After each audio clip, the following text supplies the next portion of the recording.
Album sebenarnya kita produksi itu di tahun berapa? 2013 ya? Iya. 2013-14 ya? EP. EP bertahan.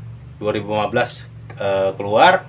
Sekalian kita Tur album Singapura Malaysia sekaligus kita promo EP album kita itu di tahun 2015. ya, cuma beberapa keping doang sih. Iya, Soalnya itu karena DIY jadi kita bawa hanya beberapa keping sekaligus mengenalin TNP nih di luar. Cuma cetak 4 keping ya waktu itu. ya, Tadinya mau setengah, emang enak ya masa setengah gak jadi. ya, segera nambah rumah Padang setengah. Itu sih, terus akhirnya, nah habis dari EP itu kita ganti personel lagi nih. Karena kesibukan masing-masing berubah lagi, masuk Komang, Badar.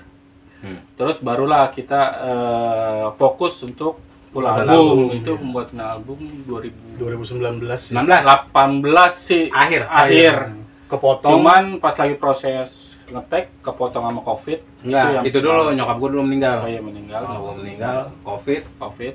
Sebenarnya album kita harusnya sih 2019 tuh harusnya udah keluar, cuma karena 2020 dah ya. iya karena ya ada Covid, struggle yang kita Covid. nggak bisa hindarin, semakin kayak Covid dan lain-lain, akhirnya barulah rilis di 2023. Ya. Prosesnya lumayan ya. Lumayan Sampai berdarah-darah itu. Rekamannya di mana tuh? Setiap lagu di satu tempat atau beda-beda? Satu tempat Satu tempat. di Plak Studio Cibubur. Ya, di plak. Nah itu tahun ini ya rilis ya. Udah rilis bulan Mei ya, bulan apa kemarin kita? Mei apa Juni ya? Lupa gua. Mei, Maklum April orang. apa gitu. Itulah pokoknya. Ya antara sekitar itulah Mei Juni ya. Tapi sebelumnya itu yang udah ada single di Hardcore World Wave ya. Ah, itu iya. dulu atau album? Itu barengan ya kawan? Barengan. Itu kita keluarin barengan sebenarnya. Video klipnya itu sendiri itu sebenarnya kita buat juga udah lama. Jadi memang kita keep. Nah, dikeluarinnya memang sengaja kita dibarengin sekaligus pengenalan album kita. Sampai album keluar baru di barengin. Judulnya apa itu? Narasi ketakutan. Nah itu artinya apa tuh? Narasi ketakutan itu sebenarnya pas pandemi itu terlalu masif banget berita soal apa apa sih? Kayak ini nakut-nakutin masyarakat segala macam. Jadi sebenarnya kan penyakit itu apa ya? Karena emosi kita dibikin takut, wah nanti gini imunnya jadi turun, makanya kita buat lagu kayak gitu, narasi ketakutan. Lagu itu dirilis di Hardcore World Wave, terus baru full albumnya. Baru belum. Iya. Full albumnya dengan label atau do it yourself? Kita ada secara apa namanya tuh? Sebenarnya Korilis. Korilis. korilis. Jadi Korilis ada tiga label.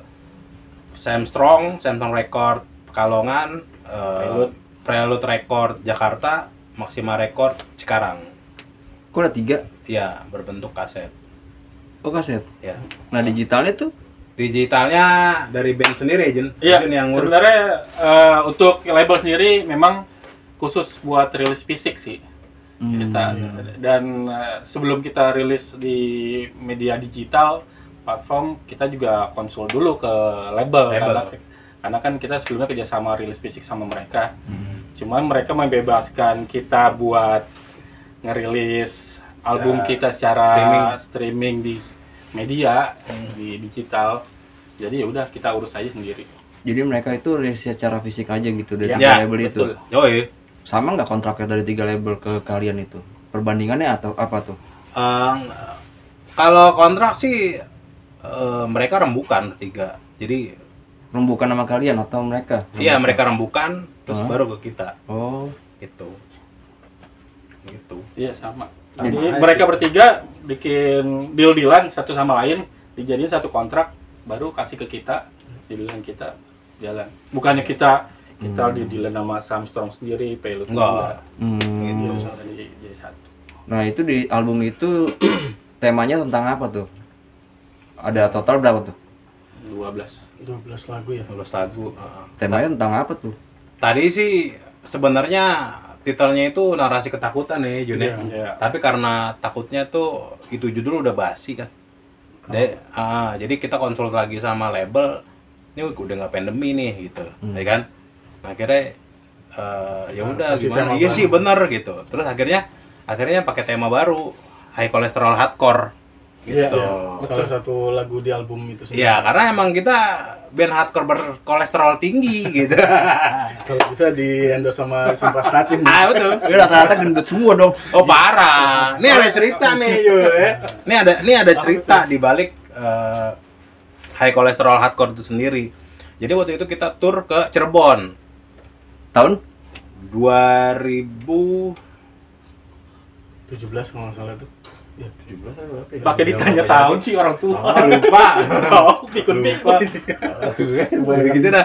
Gitu dah. kan pikiran. Banyakan cicilan. Kreditan. Nah, terus waktu itu yang ngundang si Joko iya. Bacot. Iya. Nah, dia tuh nanya sama kita, TNV minum nggak? Gue bilang enggak. TNV ngerokok nggak? Enggak, gue bilang gitu. Nah, terus apaan? Udah makanan aja gitu. Nah, ternyata di sana itu terkenalnya sama kerang hijau, kayak BKT lah gitu kan. Tapi kerang hijau itu beda sama Jakarta, itu dia kerangnya lebih fresh kayaknya gitu. Nah, kita dikasih seember, segantang segini nih. Gantang segini, tinggi segini. Tinggi lah, setengah meter ya. Ada. Kita makan tuh, melayang. Melayang. Mabuk kerang. Mabok kerang. Nah, di situ si Komang tuh mukanya udah merah banget. Waduh, kacau nih. Gue kayak udah nggak napak gitu kan. Wah, akhirnya udah jangan diterusin. Gue daripada nggak jadi manggung nih kan. Nah, dari situ nyata kita tuh sama, kolesterol kita tinggi. Semuanya. Dijadiin satu album. Jadi satu Namanya album itu. High cholesterol hardcore. Berarti isinya tentang kolesterol semua. Enggak, itu cuma titel gitu. Tapi sebagian teman-teman bilang menarik sih Nyon, kata gitu ya.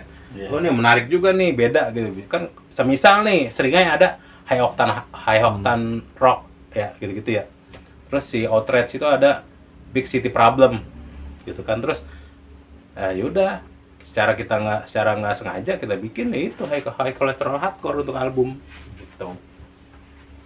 Nah, dari kalian ini menurut sudut pandangnya itu di genre hardcore tuh seperti apa sih? Genre hardcore. Iya, kan kalian kan hardcore kan. Hmm. Menurut kalian tuh pandangannya seperti apa tuh di zaman yang udah lumayan lah di zaman sekarang? Oh gitu.